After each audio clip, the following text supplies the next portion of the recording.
الحمد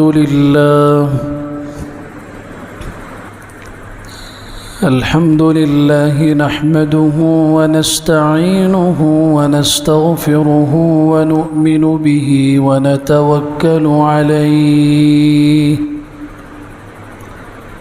ونعوذ بالله من شرور أنفسنا ومن سيئات أعمالنا من يهده الله فلا مضل له ومن يضلله فلا هادي له وأشهد أن لا إله إلا الله وحده لا شريك له وأشهد أن سيدنا ومولانا محمدا عبده ورسوله صلى الله تعالى عليه وعلى آله وصحبه وبارك وسلم تسليما كثيرا أعوذ بالله من الشيطان الرجيم بسم الله الرحمن الرحيم ومن الناس من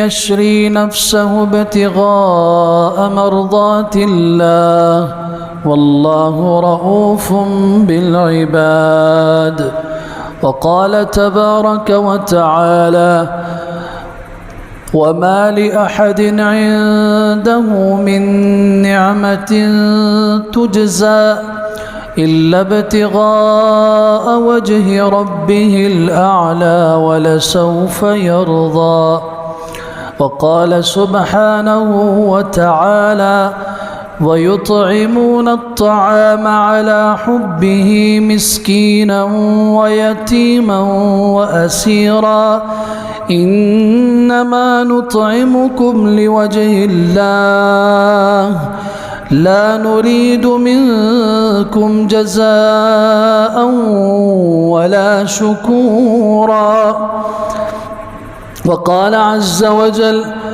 وما تنفقون إلا ابتغاء وجه الله وعن أبي أمامة رضي الله تعالى عنه قال رسول الله صلى الله تعالى عليه وسلم من أحب لله وأبغض لله وأعطى لله ومنع لله فقد استكمل إيمانه أو كما قال رسول الله صلى الله تعالى عليه وسلم صدق الله وصدق رسوله المصطفى صلى الله عليه وسلم ونحن على ذلك لمن الشاهدين والشاكرين والحمد لله رب العالمين